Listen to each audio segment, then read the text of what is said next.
Mister ladies viewers அனைவருக்கும் வணக்கம். நான் டாக்டர் நித்யா, சித்தா பிசிஷியன். சர்க்கரை நோய் நம்மளுடைய பிளட் சுகர் லெவலை எப்படி குறைக்கலாம்? இதுதான் இன்றைக்கு நிறைய பேருக்கு இருக்கக்கூடிய ஒரு மிகப்பெரிய கவலைன்னு சொல்லலாம்.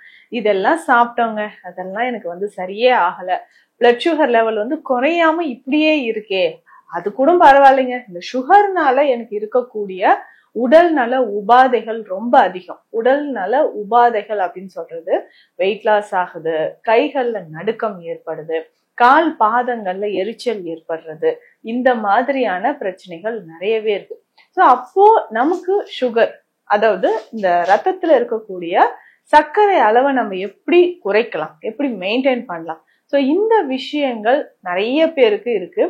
சரி, இப்போ HbA1c லெவல் டெஸ்ட் பண்ணிருக்கோம். 3 மாதத்திற்கு ஒரு முறை நம்மளுடைய சுகர் லெவல் எப்படி இருக்குன்றத நம்ம டெஸ்ட் பண்ணுவோம். ஸோ இந்த மாதிரி நம்மளுடைய பிளட் சுகர் லெவலை நம்ம டெஸ்ட் பண்ணும்போது HbA1c லெவல் ஒரு 8, 9, 10 இந்த மாதிரி அதிகரிச்சுக்கிட்டே போகுதுங்க அப்படின்னா ரொம்ப ரொம்ப கவனமா இருக்கணும். ஸோ இதனால இதயம் தொடர்பான பிரச்சனைகளோ, அடுத்ததாக சிறுநீரக பாதிப்போ, ஸோ சிறுநீரக செயலிழப்பு அப்படின்னு சொல்லக்கூடிய விஷயமும் ஏற்படுறதுக்கு வாய்ப்பு இருக்கு.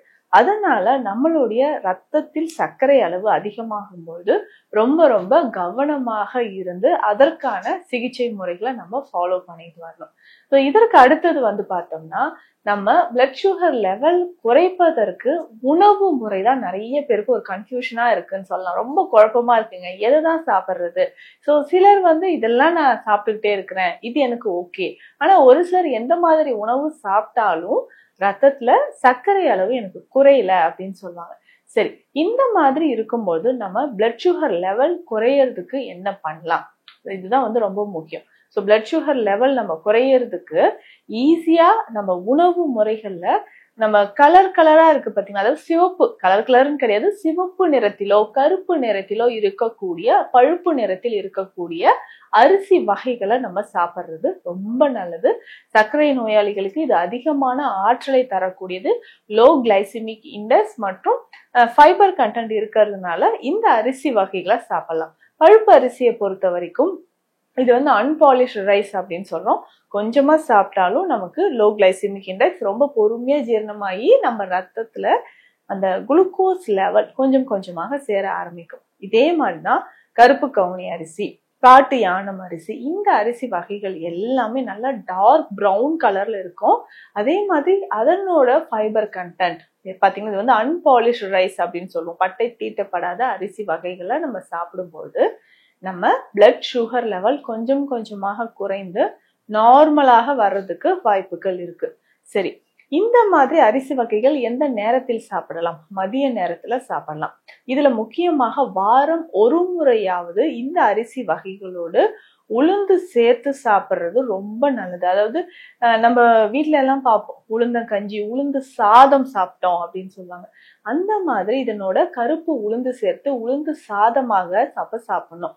சர்க்கரை நோயாளிகள் வாரம் 3-4 முறையாவது இந்த உளுந்து சாதம், வாரத்திற்கு 3-4 முறையாவது மதிய வேளையில இந்த உளுந்து சாதம் பயன்படுத்தும் போது உடல்ல சர்க்கரையோட அளவு நல்லாவே குறைஞ்சிட்டு வரும். ஸோ கருப்பு கவுனி அரிசி எடுத்துக்கிட்டோம்னா அதுல கொஞ்சமாக நம்ம கருப்பு உளுந்து சேர்த்து நல்லா ஊற வைத்து அதை சாதமாக செய்து அதனோட சீரகம், வெள்ளை பூண்டு, இஞ்சி, ஸோ இது எல்லாம் சேர்த்து சாப்பிடும்போது நம்ம பிளட் சுகர் லெவல் குறையிறது மட்டும் இல்லாம, சுகர்னால எனக்கு ரொம்ப டயர்ட்னஸ் ஆகுது, உடல் பலவீனமா இருக்கு, கால் பாதங்கள்ல எரிச்சல் இருக்கு, HbA1c லெவல் எனக்கு குறையவே இல்லை, இந்த மாதிரி பிரச்சனை இருக்கிறவங்களுக்கு நல்ல இம்ப்ரூவ்மெண்ட் நமக்கு தெரிய ஆரம்பிக்கும்.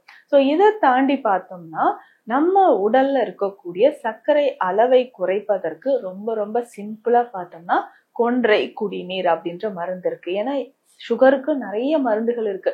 ஏற்கனவே மதுமேக குடிநீர்னு இருக்கு, ஆவாரை குடிநீர், இது எல்லாமே ஒவ்வொருத்தர் உடல் வாகுக்கு ஏற்ற மாதிரி நமக்கு நல்ல ரிசல்ட் கொடுக்கும். அந்த உடல் வாகு எப்படி இருக்கு, ஏன்னா ஆவாரை குடிநீர் நான் குடிச்சேன் மேடம், இருந்தாலும் எனக்கு கால் பாதங்கள கொஞ்சம் எரிச்சல் இருக்கு. இதுவே ஒரு சிலருக்கு பார்த்தோம்னா, நான் மதுமேக குடிநீர் குடிச்சேன் மேடம், இது எனக்கு நல்லாவே ரிசல்ட் இருக்குன்னு சொல்லுவாங்க. அப்போ பித்தம் சார்ந்து வந்ததா, வாதம் சார்ந்து வந்ததான்றதை நம்ம தெரிஞ்சுக்கணும், அதற்கு ஏற்ற மாதிரி. ஸோ அதுல முக்கியமானதுன்னு பார்த்தோம்னா இந்த கொன்றை குடிநீர் அப்படின்ற மருந்து. இதுல கொன்றை மரப்பட்டை ஒரு முக்கியமான மூலிகையா இருக்கும். மருதம்பட்டை, நாவல் மரப்பட்டை சேருது, சீந்தில் மூலிகை சேருது, தேற்றான் கொட்டை சேருது. இந்த மூலிகைகள் எல்லாமே சேர்ந்ததுதான் இந்த கொன்றை குடிநீர். இதை பயன்படுத்தும் பொழுது இதுவுமே உணவுக்கு முன், காலை இரவு 2 வேளையும் உணவுக்கு முன் நம்ம பயன்படுத்தும் பொழுது நம்ம பிளட் சுகர் லெவல் கொஞ்சம் கொஞ்சமாக குறையும். HbA1c எனக்கு குறையவே இல்லைன்ட்டு நிறைய பேர் ஃபீல் பண்ணீங்கன்னா அவர்களுக்கு நம்ம பிளட் சுகர் லெவல் குறையறதுக்கு இது ரொம்ப ரொம்ப யூஸ்ஃபுல்லா இருக்கும் அப்படின்னு நம்ம தெரிஞ்சுக்கலாம்.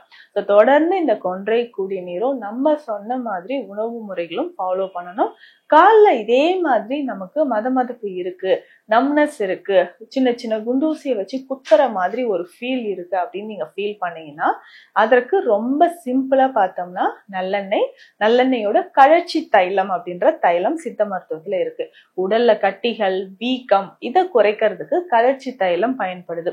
நல்லெண்ணெயோட ஒரு 2 ஸ்பூன் நல்லெண்ணெய்னா 2 ஸ்பூன் கழற்சி தைலம் இதை நல்லா மிக்ஸ் பண்ணிட்டு கால் பாதங்கள்ல நம்ம அப்ளை பண்ணிக்கிட்டே வரணும். ஸோ கால் பாதங்கள்ல இதை அப்ளை பண்ணும்போது கொஞ்சம் கொஞ்சமாக கால் பாதங்கள்ல எரிச்சல் இருக்கு, மதமதப்பு இருக்கு, அதாவது ஒரு மாதிரி நம்னஸ் இருக்கு அப்படின்னா அதை நம்ம சரி செய்து கொள்ளலாம். ஸோ சர்க்கரையினால நமக்கு உடல்ல இந்த பாதிப்பு இருந்துச்சுன்னா அதை சரி செய்யறதுக்கு நமக்கு இந்த கழற்சி தைலம் பயன்படுது. ஸோ தொடர்ந்து இந்த கொன்றை குடிநீர் பயன்படுத்தினாலும் சர்க்கரை நோயால் வரக்கூடிய விளைவுகள், பக்க விளைவுகள் கொஞ்சம் கொஞ்சமாக விடுபடலாம். இந்த பதிவுல நான் சொல்லியிருக்கிற விஷயங்கள் உங்களுக்கு பயனுள்ளதாக இருக்கும்னு நினைக்கிறேன். மீண்டும் அடுத்த பதிவில் சந்திக்கலாம். நன்றி.